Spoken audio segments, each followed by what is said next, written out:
Buongiorno ragazzi, ecco la seconda parte del video Scegliere il trasduttore, della serie più che del video.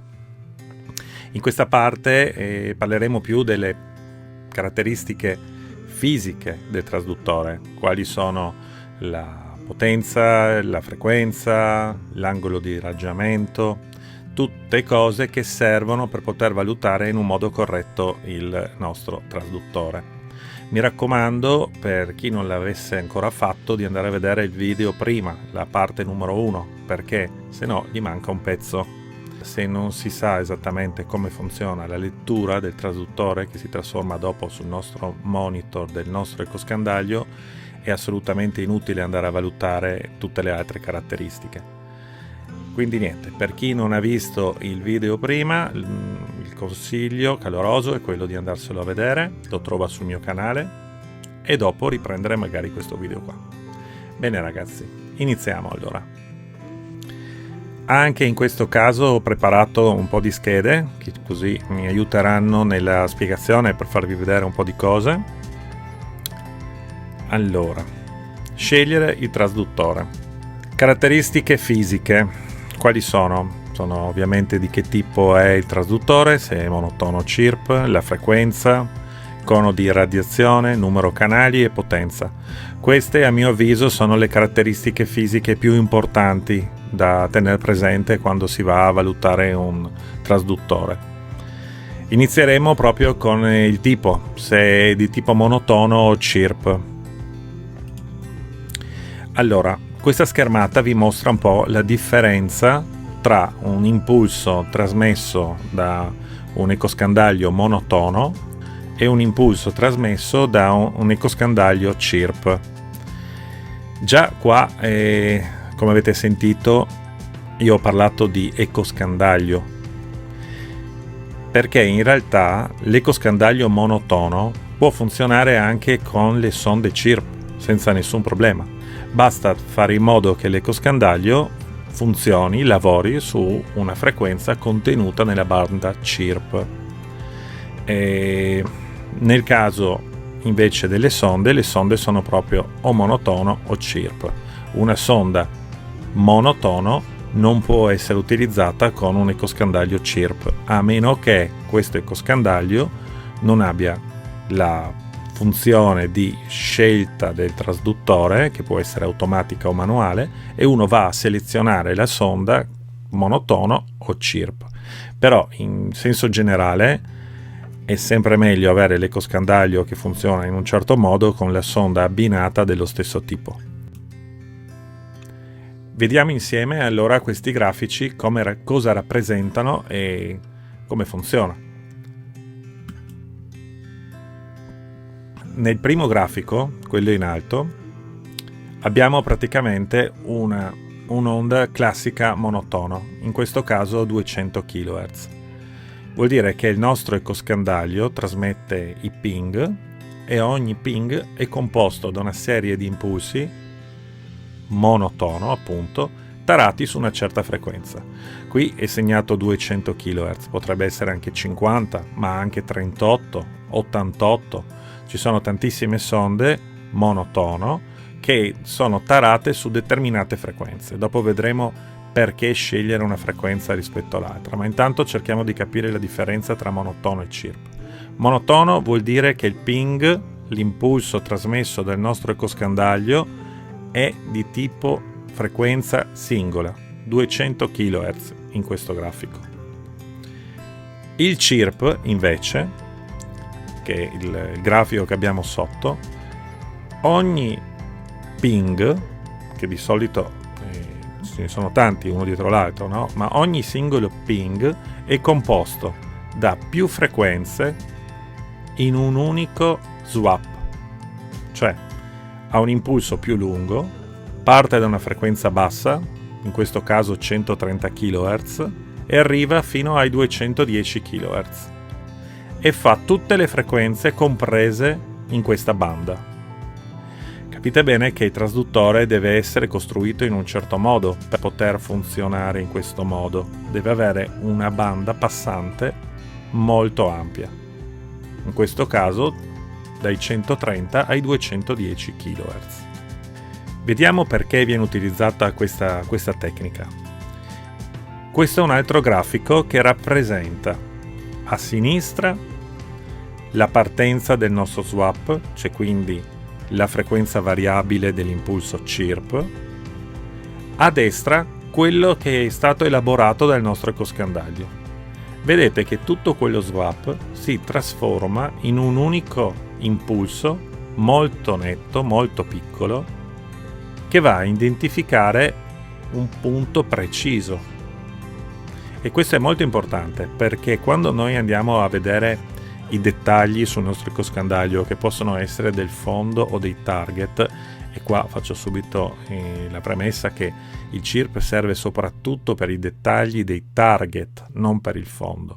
Se avete visto il primo video sapete già che quando guardiamo la banda rossa del fondo, lì ci sono veramente tantissime informazioni da tutto quello che è stato riflesso dal fondo. Quindi anche utilizzando un CHIRP non si è in grado di avere una miglior definizione. In parte sì, però serve relativamente. Per vedere meglio il fondo abbiamo bisogno eventualmente di un angolo più stretto, ma questo lo vedremo più avanti. Parliamo sempre dell'impulso CHIRP e dei dettagli sui target. Avendo una risoluzione così alta, cioè l'impulso che viene elaborato è molto stretto e molto piccolo, questo ci permette di avere una definizione in verticale molto buona, quindi i dettagli sono molto più visibili. Se abbiamo due pesci vicini, questi due pesci riescono a essere visualizzati separati nel nostro schermo. Se noi usassimo una frequenza monotono, questi dettagli non sarebbero possibili da vedere, si vedrebbero semplicemente tutti i target molto più spessi, e in caso di più target messi insieme diventa una macchia rossa continua. Quindi diciamo che sui target il CHIRP sicuramente va molto meglio. Sui dettagli del fondo non c'è tutta questa differenza. Un'altra cosa che bisogna valutare, anche importante, è che comunque il CHIRP, lavorando su una banda di frequenze, è sensibile alla profondità, cioè le frequenze alte tendono a essere smorzate nel fluido, nell'acqua. Fino a una certa profondità tornano su senza nessun problema, non hanno una grossa attenuazione, ma se noi andiamo a profondità elevate, oltre i 100 metri, oltre i 200 metri, vengono attenuate di molto rispetto alle frequenze basse che invece non vengono attenuate. Il risultato finale qual è? Che questa onda che noi abbiamo mandato, che è composta di frequenze più basse e frequenze più alte, la parte bassa viene attenuata e il segnale che abbiamo di risultato sul nostro schermo non è più perfetto come dovrebbe essere e quindi perdiamo la qualità della definizione. Infatti anche gli amplificatori, gli stessi ecoscandagli di ultima generazione, hanno una taratura interna per cui quando la scala aumenta riducono la banda CHIRP. Oltre una certa misura, parlo di, non so, 400-500 metri, questa si restringe così tanto e si abbassa, cioè tendono a utilizzare le frequenze più basse, per cui tra un CHIRP e un monotono c'è veramente pochissima differenza. Parlavamo proprio della banda passante dei trasduttori. Allora, la riga verde, in questo grafico, corrisponde alla B265, la parte high, cioè alta frequenza. Come vedete, ha un'apertura molto grande. Parte dai 120-130 kHz circa per finire oltre i 200 kHz. La B260, che invece è monotono, ha una curva molto stretta di guadagno, che è la curva rossa, e ha una specie di cuspide. Di solito queste sonde sono tarate con una banda passante di appena 1 kHz.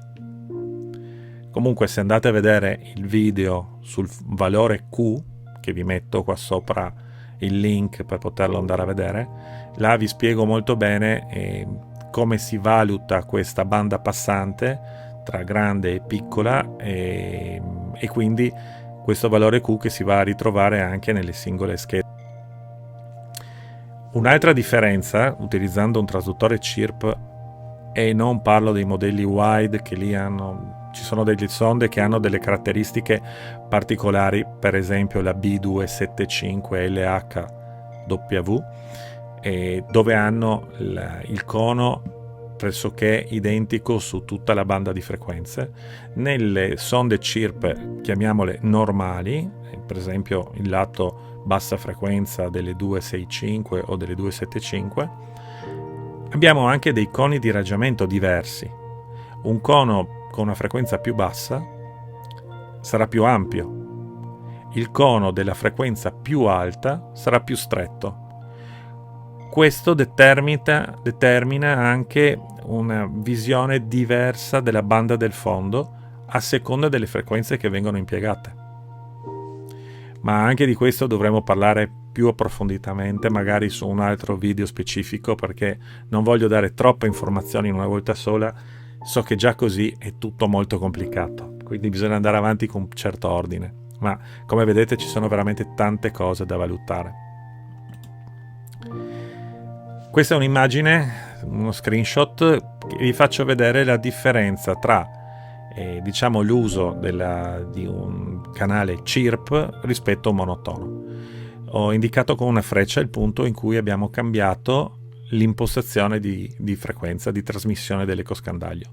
La parte iniziale è in CIRP, la parte dopo la freccia per intendersi, è in monotono.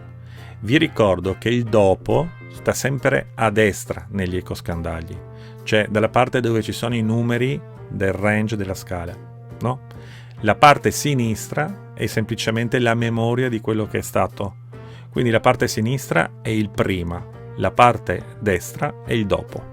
Qui la schermata è divisa in due perché qui ci sono due frequenze in questo momento, c'è la bassa e una media frequenza, perché è una sonda un po' particolare. Adesso dovremmo valutare altre 3 cose che riguardano sempre i trasduttori, cioè come influisce la frequenza sulla profondità e come influisce la potenza sulla profondità. Ho messo anche un'immagine qui dell'Airmar per far vedere le differenze tra le varie tipi di sonda. È chiaro che più potenza si ha, più si può andare in profondità, ma non è solo legata alla potenza, la profondità massima operativa, è legata anche alla frequenza e anche all'apertura del cono. Se ho una frequenza bassa, sono in grado di andare molto profondo. Più basso sono, più profondo vado. E qui posso già dirvi che esistono sonde anche a 38 kHz, anche a 28 kHz, che servono proprio per andare molto molto profondi. Poi c'è un discorso di potenza, chiaramente. Le sonde con canale alta frequenza, CIRP o monotono, tarate sui 200 kHz, raramente riescono ad andare oltre i 200-300 metri, proprio perché le frequenze alte sono molto attenuate dall'acqua. E qui ci sono due pensieri diversi. Uno è che si pensa molto spesso che in funzione della frequenza noi abbiamo un discorso di definizione. È in parte vero, è assolutamente vero quando parliamo di frequenze con trasduttori monotono, per esempio nella B265 o la P66 o la B45, sicuramente l'alta frequenza è molto più definita rispetto alla bassa, ma nei trasduttori CIRP non è così, perché proprio per quel grafico che vi ho mostrato prima, che adesso lo riprendo, vi ricordate questo? Bene, come vedete non c'è un problema su questo picco legato alla frequenza operativa. Se l'amplificatore dell'ecoscandaglio è un vero CIRP, la definizione sarà molto alta anche sulle basse frequenze. Quindi la frequenza in questo caso non serve per andare ad aumentare la definizione. La frequenza serve per 2 motivi. Il primo motivo è che ci dà la possibilità di mettere sullo stesso schermo due schermate, in cui possiamo vedere sia la bassa che l'alta frequenza, che è l'esempio che avevo fatto adesso. attimo che ve lo riprendo. Ecco, per esempio su questa schermata potete vedere la bassa e l'alta frequenza contemporaneamente. Ed è chiaro che è un vantaggio, perché posso guardare con due coni diversi. Se osservate i mark, i target, è vero che l'alta frequenza li definisce un po' di più. Lì stiamo parlando di mark veramente piccoli, quelli sono pesce foraggio di dimensioni da 5, massimo 8 centimetri, quindi stiamo parlando proprio di una definizione molto elevata. Ma cambia soprattutto la visione del relitto, che è quella, diciamo, palla rossa appoggiata sopra il fondo. Il relitto sull'alta frequenza risulta molto più sottile, più magro.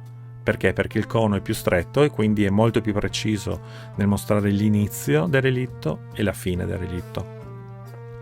E questo è il primo motivo per cui si fanno trasduttori a doppia frequenza, con due coni diversi. Poter vedere la stessa immagine, ma con due coni appunto diversi. Il secondo motivo per cui esistono trasduttori che funzionano in alta frequenza è che l'alta frequenza è molto meno sensibile alle turbolenze e alle piccole bollicine d'aria.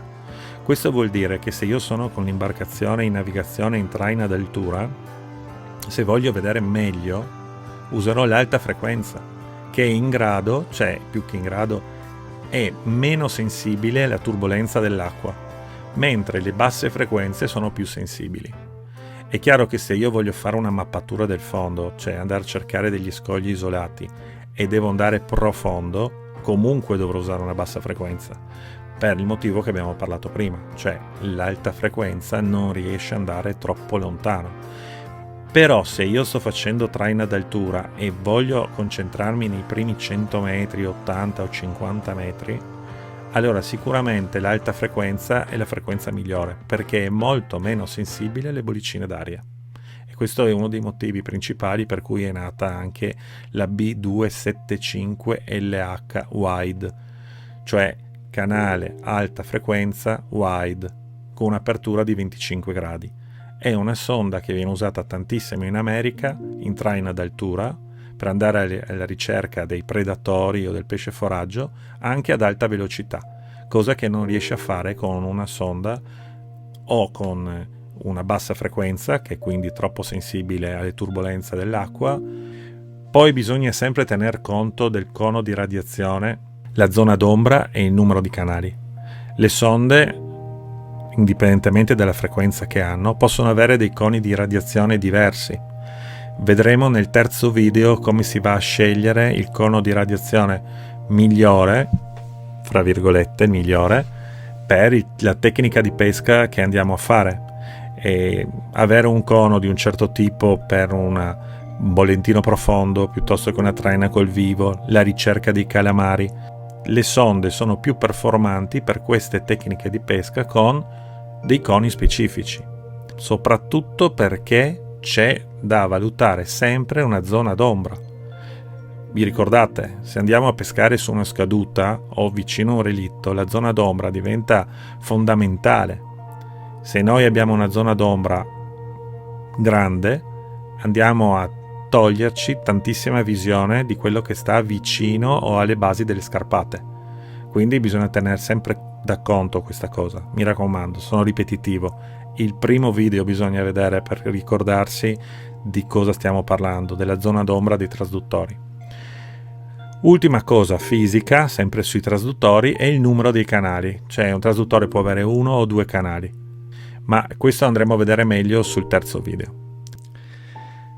Oltre a questa schermata che vi sto mostrando adesso, questa foto, questo screenshot di Airmar, dove vediamo delle sonde che sono abbastanza famose, adesso vi mostro anche come si può andare proprio sul sito e vedere per ciascuna sonda quali sono praticamente gli angoli, le coperture e anche le profondità operative, anche se queste variano dopo tra macchina e macchina, cioè ci sono ecoscandagli più performanti, altri meno performanti, poi dipende molto dalle caratteristiche anche dell'installazione.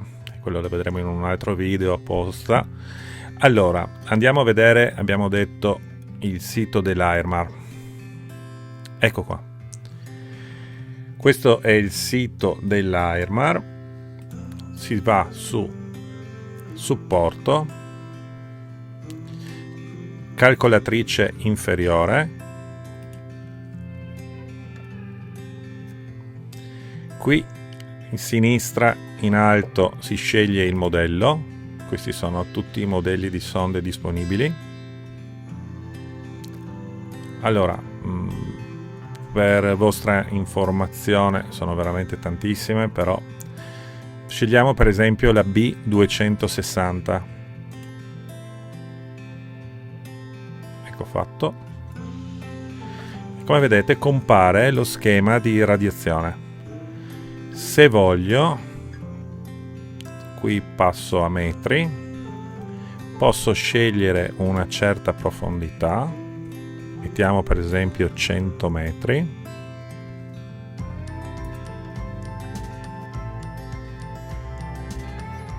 calcola copertura e qua mi dà tra i 100 e i 20 metri, cioè 20, 40, 60, 80, 100, le dimensioni del diametro. 50 kHz, quindi bassa frequenza, a 20 metri o 6 metri di diametro. Se sono a 100 metri ho 34 metri di diametro. L'alta frequenza, che è quella in giallo, a 20 metri di diametro a circa 2 metri, a 80 a circa 8 metri e a 100 a 10 metri. Proviamo ad andare a vedere un'altra sonda molto comune, la B45. Guardate un po' cosa ti fa la B45. Ha un cono molto largo sulla bassa frequenza. Mettiamo anche qui 100 metri.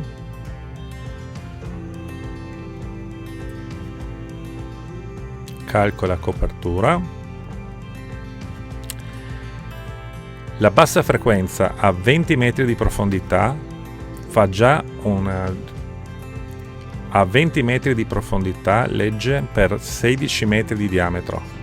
A 100 metri di profondità legge ben 82 metri di diametro. Capite bene che se andiamo a cercare dei pesci e anche vediamo i mark sulla bassa frequenza, è veramente difficile stabilire se sono vicini alla barca o sono lontani.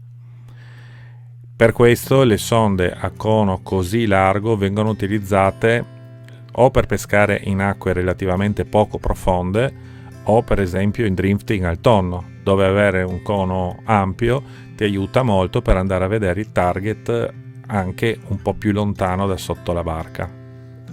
Andiamo a vedere sempre con la B45 cosa succede se andiamo a 300 metri per esempio. Calcola copertura. A 300 metri arriviamo ad avere un diametro dell'area illuminata dal nostro trasduttore di ben 248 metri. Vedete un po'. Andiamo a vedere ancora una sonda, per esempio la B150M, è una medium CIRP. Andiamo a vedere ai 100 metri di profondità. Calcola copertura. Ecco qua. A 20 metri 10 metri di diametro, a 100 metri 46 metri di diametro. Siamo arrivati al termine del secondo video. Se vi piace l'argomento mettete un like, lasciate un commento, condividete e iscrivetevi soprattutto al canale, così sarete informati all'uscita del terzo video, che sarà quella forse più interessante, però è chiaro che senza questi due video che ho fatto adesso sarebbe stato veramente molto difficile mostrarvi quali sono le differenze tra le varie sonde, però parleremo proprio dell'abbinamento sonda tecnica di pesca e magari quelle sonde che sono un po' bivalenti, dove si possono utilizzare per più cose. Spero comunque che vi sia piaciuto. Ancora una volta grazie per avermi seguito fino adesso e ci vediamo alla prossima. Ciao ragazzi, buon divertimento con i vostri strumenti.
Dell'Airma.